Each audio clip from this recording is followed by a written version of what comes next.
Today on Adversity Strength, I'm joined by Vietnam veteran and former Marine door gunner Keith Cole for a powerful and deeply human conversation about war, trauma, survival, and life after combat. Keith served during the Vietnam War, witnessing and experiencing events that would stay with him long after returning home. In this episode, we talk openly about the psychological impact of war, the realities of combat, the lasting effects of trauma can have on the mind and body, and the challenges many veterans face when trying to rebuild life after surviving unimaginable experiences. We also discuss resilience, identity, brotherhood, emotional survival, and what it means to carry painful memories while continuing to move forward through life. This is an honest and reflective conversation about the human cost of war, overcoming adversity, and the strength it takes to keep going after experiencing trauma. Keith, absolutely fantastic to have you on the podcast today. Thanks for coming on. Well, thank you very much, Lee. It's certainly my pleasure to be on here with you and, Um, and also to be able to speak with your audience. Yeah, I'm so pleased to have you on there. I mean, the things that you've been through and done is absolutely phenomenal, and it's just so interesting to hear your story there as well. Take us back to the beginning. Where did your journey begin, Keith? Well, actually, the journey didn't begin in combat. It was, I was in high school. Throughout my whole childhood, I had planned to become a Methodist minister. Yeah, And,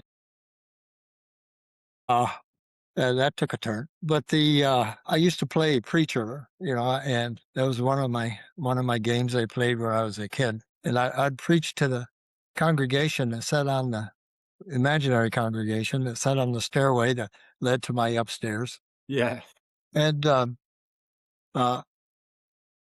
as you know, as talking, and when you're talking, you don't want them to be talking among themselves. And so, Lee, I had to call a couple of them out once in a while to settle down during my sermon. But when I was a senior in high school, and my dad died, and my dad was only 52, had a stroke, and I prayed and prayed, and my dad still died, and I became tremendously rebellious, probably an understatement, but I got very angry, and I was angry with God yeah, and life altogether. Ministry thoughts just that fast evaporated. They went away.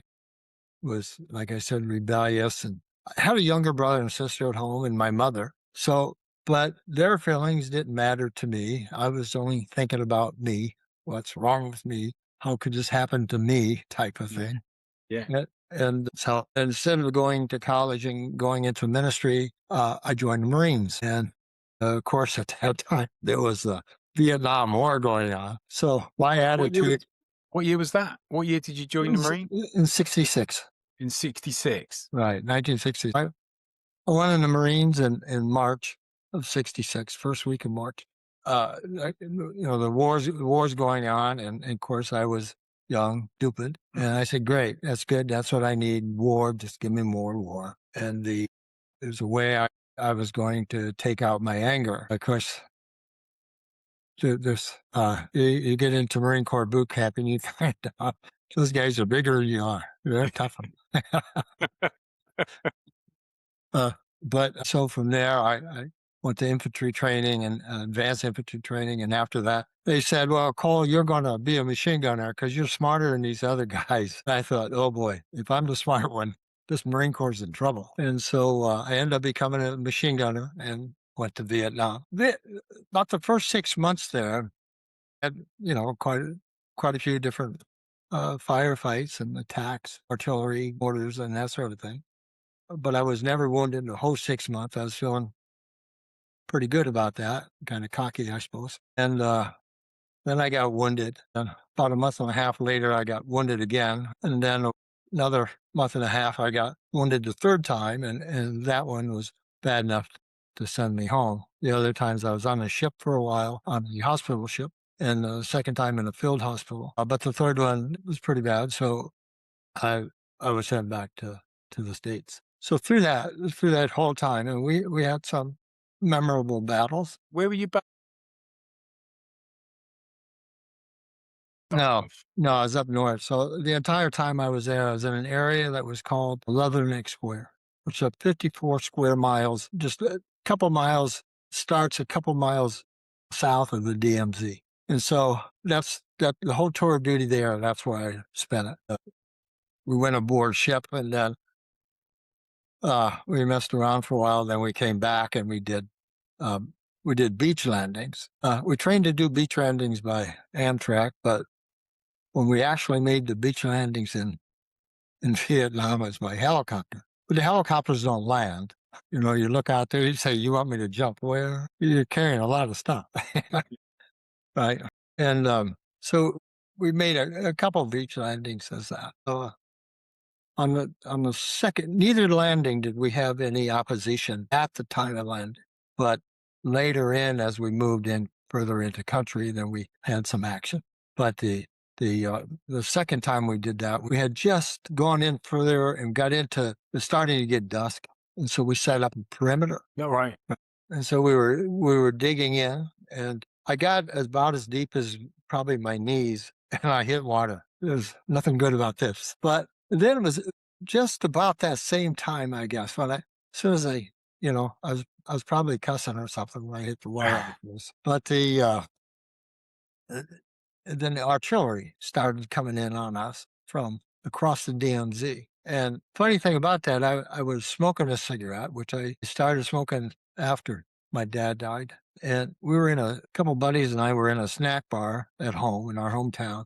And we're sitting there at the snack bar and we're all smoking and we're all bragging about, tough guys we are. And we're smoking. I said, yeah, my last breath, I'll probably be blowing out smoke. When that artillery started coming in, I was smoking. And I recalled what I had said. And I threw the cigarette away and I started exhaling as hard as I could to make sure I hadn't had a premonition back in high school. But that was a pretty difficult night. Artillery comes in, when it's coming in like that, and it was like the noise, it was like freight trains crashing and running into each other or something, very loud, and smell the gunpowder, the powder from it, the explosion and the shrapnel flying all over the place. Yeah. And then right down to my right, there was one hole. There were two Marines were in that one, and they received a direct hit. Yeah. And that was not a good night. What's going through your mind when suddenly you've got artillery landing around you and you're being attacked? You just like in fight or flight mode? Are you on reactions? Are you thinking about things, diving for cover? But yeah, there was no thought of, but there was. It's kind of funny though, because I had been blaming God all the time up to that point And for then you change your mind. everything. And now this artillery's coming in and I'm trying to get the smoke out of my lungs. Yeah. Right then I was thinking of God. Yeah, definitely. It's kind of like that the old adage, I think it was World War I, where they said there's no atheists in foxholes. Yeah. Yeah. See that many times. And was that the NVA or was that the Viet Cong that was attacked? That was definitely the NVA. Yeah. That was coming from north Yeah. of the DMZ. So that was definitely, and that artillery, I don't think the Viet Cong had anything Yeah. close to that size. Yeah. And the thing with all of the things that I've read and seen is that a lot of the soldiers and Marines, they're like, we've actually never see anyone. We're getting attacked. We don't know where they're coming from. We barely ever see, and every time we go towards, like you got like Hamburger Hill, they took ages to get the hill, and then they just disappeared, and they didn't need it anymore because they just disappeared the whole time. Did you actually get to see any MVA or Viet Cong, or were they just in the bushes and you have to fire in the direction? Saw a lot. Yeah. Yeah. So the Viet Cong were harder, more difficult. On the northwest corner of Leatherneck Square was a place that was called Cantien. And Cantien, as you're reading through things of Vietnam, if you're reading about the Marines, you're going to read about Cantien. Right. And so we were there when my company was there. We were there in April and May. And on May 8th and 9th, we were the North Vietnamese, the regular soldiers, had penetrated our perimeter And so they were inside. We had just protected the Seabees from finishing their airport there, their landing field, not an airport, but a landing field. And we had received during that day, we received our first airplane landing and got fresh supplies and everything. I don't think that the first landing didn't necessarily generate the attack. I mean, planning had to be in probably considerably longer than that. But they were there, hit around like 2:30 in the morning, I guess. And so they were there when it was daylight. They were there. They were trying to get out. You know, it was okay coming Yeah. in when nobody's looking, right? When you can't be seen coming in, but once you're in, there's no hope for you. They were actually running down on they were on the landing area of the airplane, and that was to their demise. But that's as far as the North Vietnamese army. I think that's the only time that I've actually seen any. Was that actually like during like the attack? It was during the attack, and as they were trying to escape, and then we had prisoners also. What's it like being stuck in the middle of a jungle and you've got all that going on? Because for everything I've seen, it's like the last place in the world you would want to be. You know, the thing is that thing about being in combat like that was that I'm from a large family. And like I said earlier, my mother and little brother and sister at home. And this war was on television all the time. Yeah. The only thing they had pictured in their mind is a constant battle. You're constantly fighting. And that's why I had always said it was always easier for me to be in combat than for my family to have me in combat because they Of had course. no 'Cause idea, right? They yeah. had no idea when I was sitting back drinking a beer or something. Yeah. Right. And it's the same thing with whether they should be. I was the only one of my family knew when I should be worried, right? When I had concern, you know, Yeah. because I was the only one there, one who'd be shot at or not being shot at. But so there was things about being there where, of course, extremely serious things. I mean, people were getting killed. It was not pleasant to be wounded either. And but also there's times that we had fun. There are times we were laughing about something, and the fun and the laughter. There's a few instances I recall, but what really stuck to me was some of the severe attacks. Some very severe firefights and that sort of thing when you're truly fighting. Uh, like I mentioned, like Cantien, when they got inside the wire, and then word came down to us that said they got flamethrowers. When you're in a trench Yeah. line, that's a lot.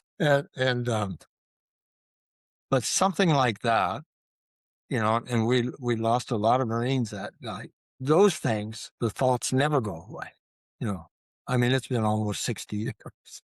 Yeah. You think about it, right? I was there in 66, 67. Yeah. So uh, the those type of things. Some of the humorous things I remember, but not much. Yeah. Remember every time a bullet came close. I don't remember all the artillery rounds that landed, but I can remember a lot. I mean, Right? how'd you deal with that? How'd you deal with that? You got people that's trying to kill you. You got bullets flying literally just past your head. You've been wounded. I mean, that what must be going through your mind? Because that sounds scary just hearing somebody say it or even reading about it, let alone being the person that it's aimed at. Well, I was a United States Marine. Is that it? I'm a Marine. If you shoot at me, hope you don't miss because I'm Way to shooting approach it. you, right? Yeah. Yeah. But there were a lot of memorable things I can consciously remember. There may be other things locked inside there, but Yeah. they just haven't come out. And for like yourself and all the Marines that are actually there, because obviously with Vietnam, you just got so much society politics going on, as well as guys trying to fight a war. It's such a complicated war. It's crazy. Are you just focusing on what's going on in front of you where you are, or are you hearing about what's going on? Obviously, it building up over the 60s, 66, 67, 68, and then onwards with Nixon and obviously Lyndon Johnson beforehand. I mean, there's so much going against that, and people fighting in the streets for and against it. It must have been exhausting, or were you just focused on what you had to do? Yeah, I had no idea that stuff was going on. Yeah.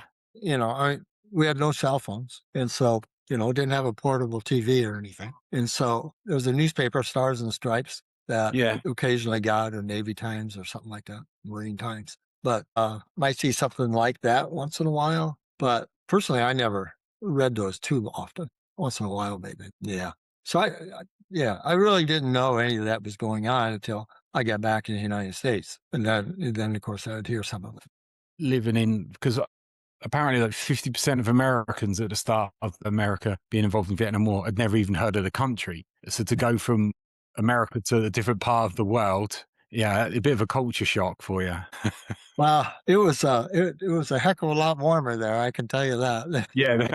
So I grew up in Ohio, where we had snow, it was Yeah. cold, and things like that. And there was one time I remember uh, we were we were going after uh, uh, uh, part of the North Vietnamese, and then they stopped us. They wouldn't let us keep chasing them. But at one point, they said the temperature was 125, and so that creates other issues when it gets that hot, because you can only carry so many canteens of water. Yeah. Yeah. It certainly seemed like the most unforgiving terrain that you could possibly have. Yeah. And how long were you actually out there? So I was in Vietnam 9.5 months. 9.5 months. And what Yeah, what brought it to an end? Was that the injury? that was the injury. Yeah. So I What? was Tell us a little bit about. uh, we got word that I was in Delta Company, and the Alpha Company had been ambushed, and so they got our platoon to go out to help them. And I was riding on the side of the tank, and I had the machine gun across my lap, and we're going there, and it's very narrow through that. Just the jungle is pretty thick on both sides, but they did have a bit of a trail big enough for a tank to get through. And so we were just about where they were, and you could look up ahead, and I saw that had these Marines are all sitting on the back end of this truck. So what the heck? They had just been ambushed a little bit before that. I thought, why are they sitting around like, Sunday afternoon after watching, the ball game or something, right? Yeah. And so, but what happened though, as soon as I saw it, and realized that, well, the attack must be over, and you just kind of have a relief, right? Because you're stressed, you're uptight because you're ready to go, and for whatever you need it for, you're ready to jump into it. Yeah. But then you see they're all sitting around there, and so you just kind of let out air, kind of like just Yeah. kind of relief. And just about that time, our tank got hit by a incinerating round, and so part of it went in, and part of it ricocheted. Right. When it ricocheted from the tank, it hit the guy next to me in the neck. His blood just scattered all over me. And so I knew I was covered in blood. And then I thought I was wounded, but then I thought I wasn't. And I wasn't sure. And then I thought I was dead. All the spontaneous In a dropping just off. split second. Yeah, right. Yeah. And so like, uh, and a lot of smoke now, a lot of smoke around and stuff. Probably, pretty assumptuous on my part, but I felt I was rising. And then tank commander said, "Get off the tank." He yelled at us to get off the tank. And when he yelled, I knew that wasn't God. And so I jumped off the tank. And of course, I'm carrying everything I got, machine gun and everything. And when I landed, and the pain just shot up through my foot and leg, and then I knew I had an issue. But then at that time, then, the tank commander threw the gun around and started blasting into the jungle where the round came from. Right. And You knew where so, it come from. oh yeah, right. And so that's the thing too. Right? It hit the side of the tanks. Had to get. There were two of us sitting there, Yeah. and so it had to go, to past us to hit the tank. So hit the turret. Yeah.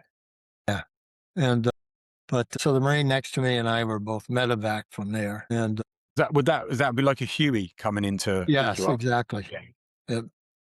It, there was the corpsman, and the Marine Corps doesn't have medical people because they're part of the Navy, and so they use the Navy's medical, right?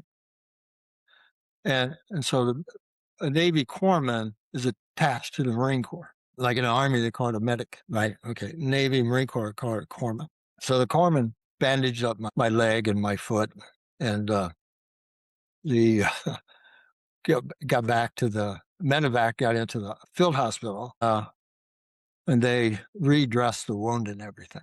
And so that was on the 19th of July.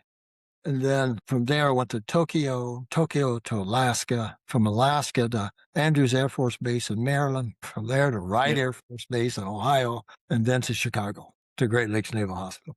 So I got wounded on the 19th. I got to Great Lakes Hospital on the 25th of July. You could have recovered by then.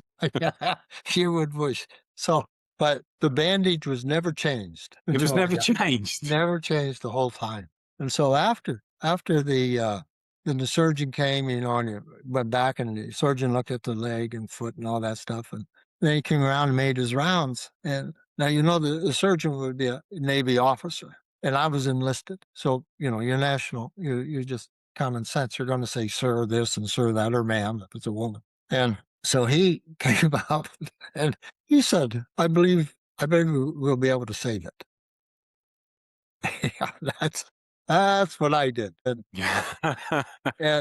I only thing I remember from that else from that conversation was I said, "Huh?" Not what's expected from an enlisted Marine to talk to a Navy officer. But I realized sometime later that actually on the ward I was on, everybody's an amputee but me. I was the only one not, and that kind of shocked me when I realized that. I Yeah. didn't realize that actually didn't come to my mind because they had planned on amputating part of my body. It it was several years later before I kind of put it all together, Yeah. right? It's probably for the best. Yeah, right. But I was there. I was in the hospital for several months. Yeah. Um, and then when I went back to duty, I went to what's called I duty, instructor and inspector. And so I was there for training reserves, Yeah. equal reserves. But our big duty, our major duty was to notify next of kin. Cool. That's a tough job. In a lot of ways, that was tougher than being in combat. Yeah. It was difficult to tell a parent that their son is not coming back. You even do that? I mean, if you see it in the movies, but but how do you even start? There must be a process to follow, but to actually say that because you don't know what their reaction is going to be. It's going to be devastating. Did they train you for it? There wasn't any serious training. Yeah, there's some training, but I mean, I pretty much think a lot of it is you just know Yeah. in a sense, right? The I mean, you were there when some bodies were being shipped home, you know. Yeah.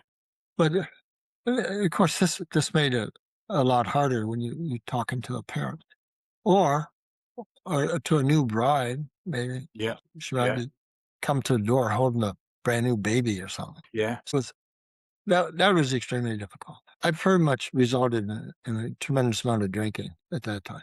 That I'm was not my surprised. Yeah. Coping mechanism. and that I mean a lot.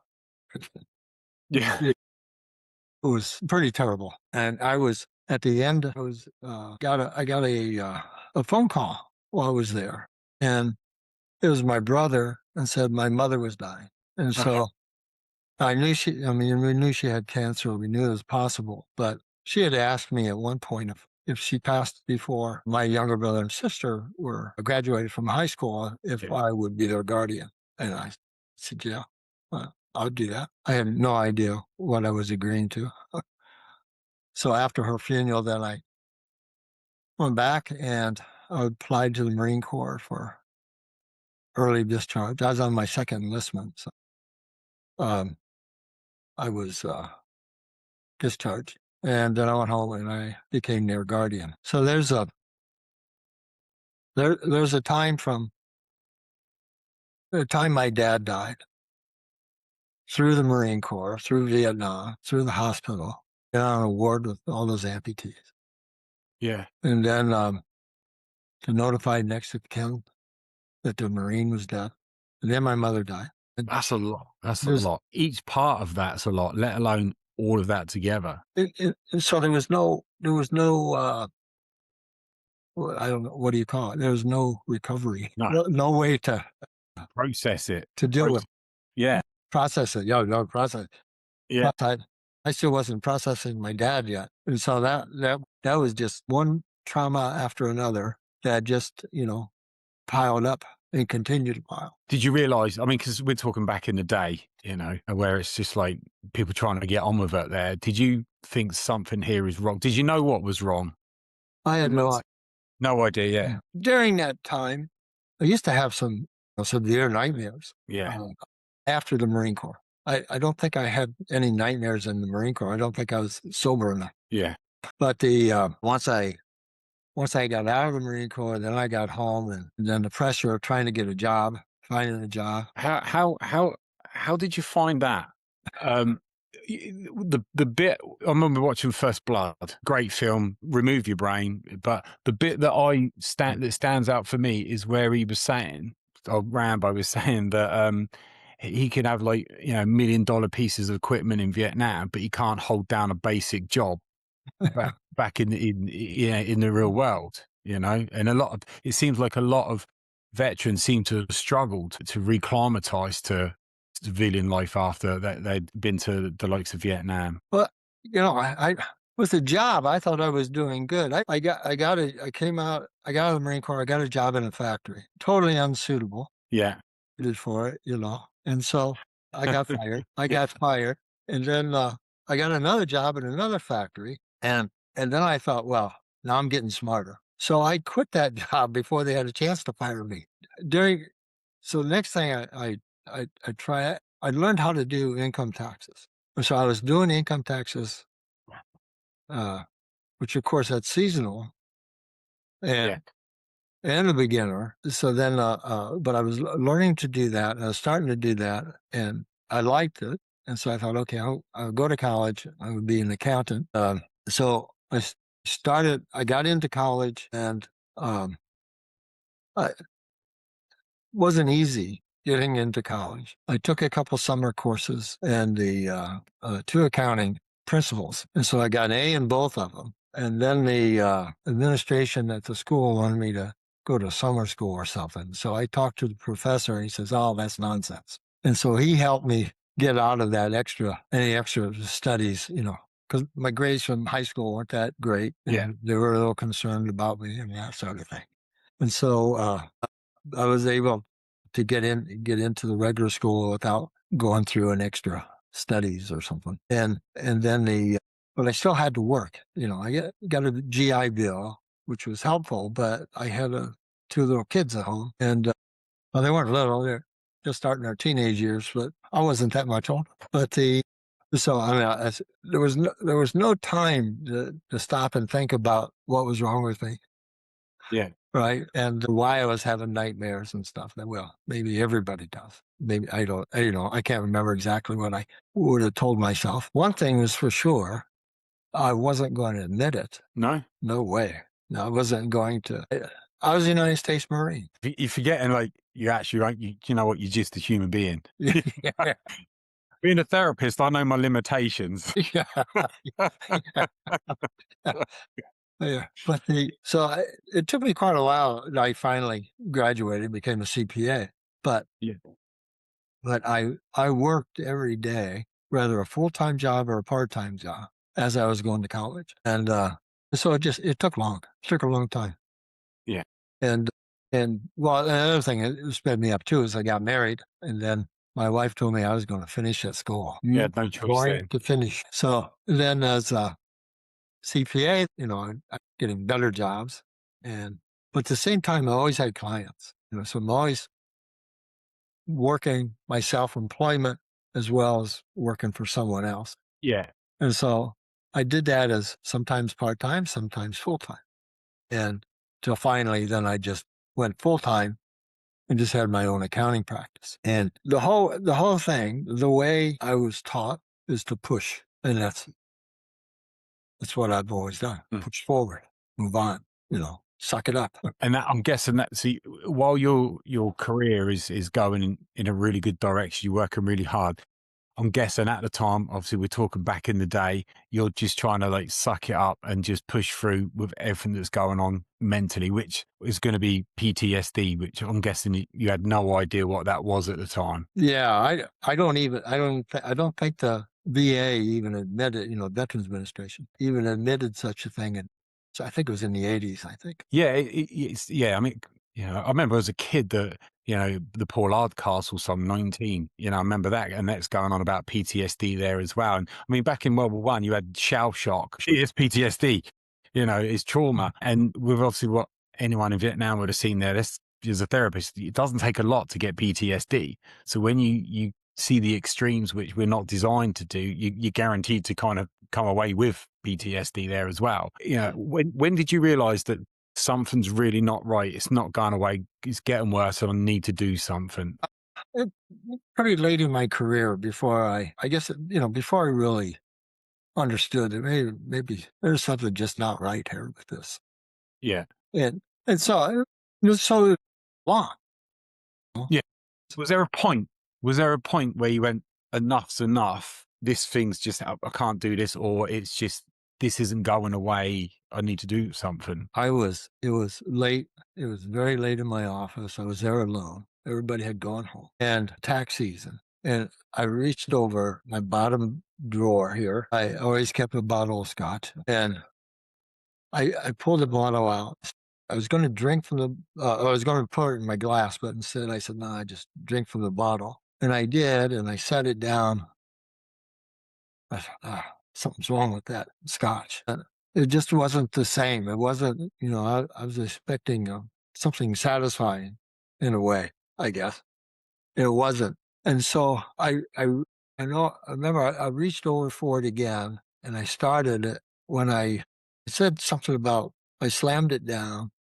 I said, no, I can't do this. I can't do this anymore. I need help. And I cried out to God that night and cried for forgiveness and help. And I spent quite a bit more that night I think with my face on the floor and praying and crying as well. The thing was, I've always had I've had a successful career. Yeah, And so it was like, still in the inside, yeah, something's messed up. It's all tippy-turvy or something, whatever you call it, kinda upside down. yeah, yeah. Trauma's not fun. No, It's not, there's no fun involved. and yours is going to be extreme. It can't not be with Yeah. what you've seen and gone through. Just telling me what you told me. That's on the real extreme levels. The, uh, the nightmares from combat and then later nightmares from knocking on doors was just and of course, we were the honor guard for the fallen Marinos also. And so that was, a lot of funerals. It was like, that's not right. Did you have anyone that you could talk to about it? Like any friends, your wife, or any ex fellow vets that you were in contact with, because they probably were going through similar, or was it something you just kept to yourself? I pretty much always kept it to myself. There were times I would once in a while I would talk about Vietnam to friends or to other people. Selective stories, Yeah, But the sometimes it would choke me up, sometimes it wouldn't. Sometimes it was very difficult to just get through a simple story about Vietnam. And so it just depended, I guess, on the emotion at the time. But any of the severe stuff, I never talked. did you even think about that? Because often our brains block it out. Was it always on your mind?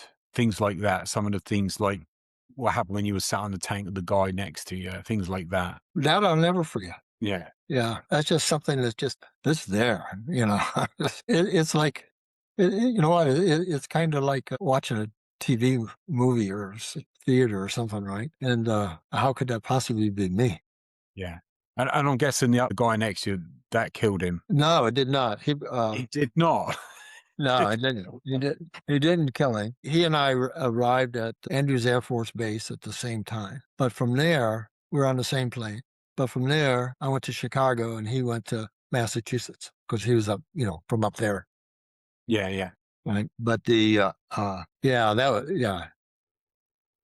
he never talked at all until from time he was wounded until he was in Andrews Air Force Base. Never said a word, but then he did. So, he was concerned about his vocal cords or something, but they were pretty good.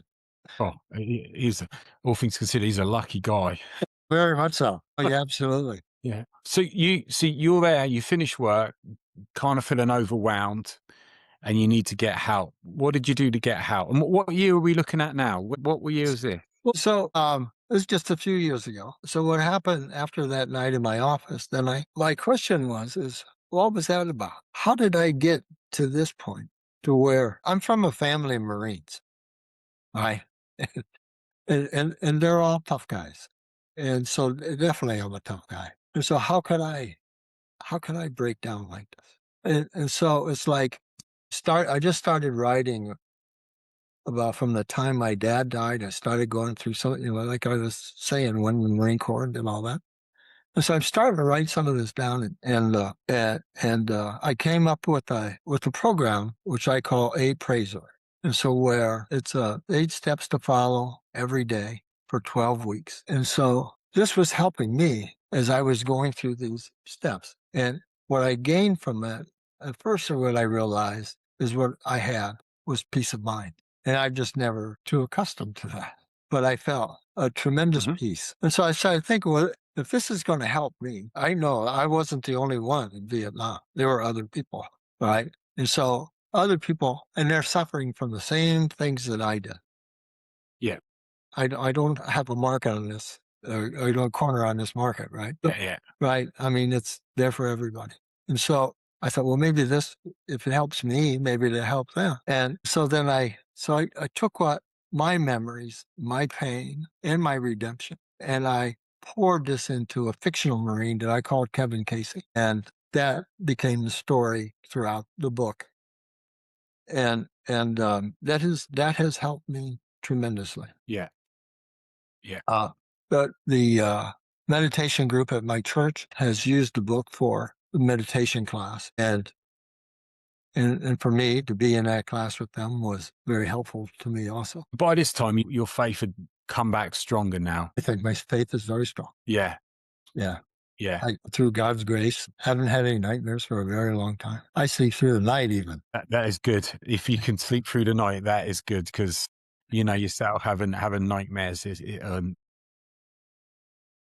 No, fun. no fun to it. How long do you think it took you to go from where you were to kind of where you are now then to get to that point where you go, you know what, I think I'm in a much better. I think it's probably about maybe 2 years, close to 2 years now, but it keeps growing. As far as I think my faith is stronger than it was a year ago. My faith is stronger than it Yeah. was 6 months ago. There's always battles, but right. So that it's not. I wrote the book, so my wife knows the whole story. Yeah, it's fiction, but I can imagine there's a lot in there that's lived experience there, and there must have been a lot that would have come up for It's you when you were writing it. it's fictional to the extent of the names of the people. Is that it? That's it. How did you find writing that when you're writing it? Because as a therapist, one of the things I get clients to do is to journal, and it's very cathartic. And a lot of authors that I've spoken to have all said the same, especially when they've been through like traumas, is that they got so much out of writing. And memories and things that's come up from years ago. If that was the same for yourself. Yeah, yeah, exactly. As I was writing it, sometimes it was very difficult. I'd have to stop Yeah. and regain composure to keep on writing. But I think it was tremendously helpful for writing because in the book, I also have a chapter on men of the Bible who had burnout. Of course, they didn't call it burnout, but the symptoms are there, Yeah. Yeah, right? of course. Yeah. And then and so I did also a chapter on women as well, women of the Bible who had burnout. And I was talking about this with my wife, and she said, "Women have burnout too."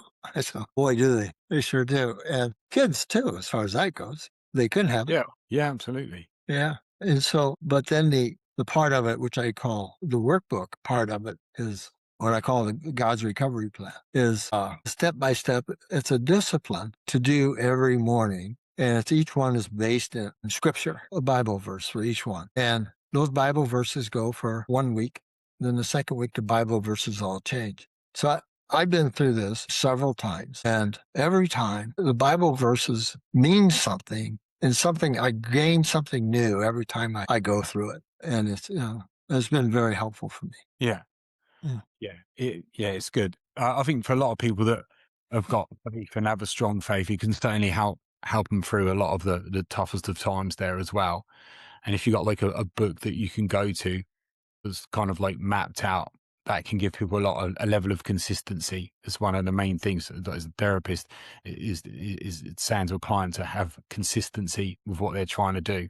That Mhm. makes a really big difference there as well. So I can see why you'd get benefits from the book. And so, how do you feel now that you've wrote the books? You've made a big change to your life there. You're aware of kind of what you've been going through for so long there. How different would you say your life is now, apart from sleeping better? Yeah. Sleep's a big deal, by the way. Definitely.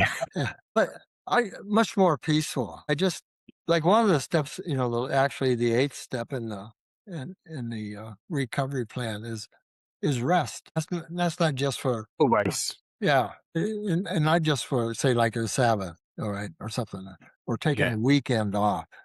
It's taking it to a limit that every day's work, right? I mean, like I I used to do overnighters. I mean, an overnighter, no problem. I just do it and just work on. And now I haven't done that as I grew older. Got a little, Yeah. I quit doing that, but but I used to do that quite often. And, and but leave a reasonable time for the work and spend time with your family, friends, and to rest. Then also I schedule breaks throughout the day. Yeah. So I Yeah. break up the day. Yeah. I try and do the same. Oh, good. Yeah, without a doubt. Yeah. If I can get a sleep in during the day between clients, I will do that if I can. Yeah. Yeah, if I can. Yeah. Yeah. Right. That's good. And so it's and one of the other steps too is a gratitude journal, which I think is so important. Yes, it is. Yes. So I write things that I'm thankful for every single day and keep reminding me just how blessed I am Yeah. because there's plenty here to be thankful for. Yeah. And when you go back to where you were, we're going all the way back to like 1966. You were angry, completely different. You wouldn't have been doing a gratitude list then, Oh, no way. No, So I wasn't thankful for anything. yeah, I'm just mad at everything. exactly. Where do I join up? That's all. Let me enlist. And the thing is, even or think, and they're still going to have the same. You made some big changes to go from where you were to having a gratitude list and being grateful for so many things. Yes. And once you start writing a gratitude journal and you start thinking about it, you realize that there's a lot of things to be thankful for. Yeah. It's like be grateful for what you do have, not what you don't have there. Because it's easy to go, I don't have this. So what about all of the things that you do have? Yeah. Because Yeah. you do. Yeah. Yeah. So It sounds like life's going great for you at the moment. everything is just nice. Yes, good. Yeah. And what's for the future? Apart from your break to Florida, what's for the future? So I'm working on some lectures Yeah. as well as a workshop, um, which I'm directing towards different groups within churches, as Mhm. well as VA organizations. And I think that I'm not a therapist. I don't mean to be a therapist. I don't pretend to be any of that. Don't pretend to be a Marine. But I believe my story and the things I have done are helpful, not just to me, but they can be helpful for Without a doubt. lots of people. Without a doubt.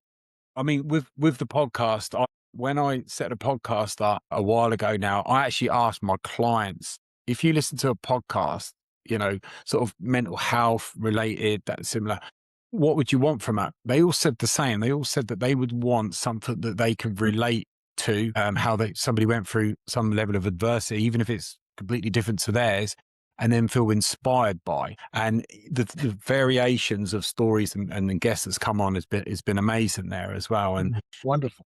your story is just it's just an amazing story there as well. there's so much to it there as well. So for me, obviously, I've never been in your situation, thankfully, but there's so much that you can take from it and how you overcome so many different things there as well. And it's a fantastic story. So anyone that you speak to will or hear your story will take a lot from it, without a doubt. Well, good. Thank you. But it's been absolutely fantastic talking to you, Keith. I really appreciate you coming on today. I've loved every second of what you said, and your bravery, your strength, whether it's in combat or just everyday life, is phenomenal. Thank you so much for coming on and taking the time out today. Well, but thank you. I really appreciate you and for everything that you're doing here. What a tremendous program. And so I want to thank you. I also want to thank your audience for taking the time to listen. Yeah, and I get a lot from it. It's a fantastic story. There's so much to it there as well. Really appreciate it. Thank you so much. Thank you. Cheers, Keith.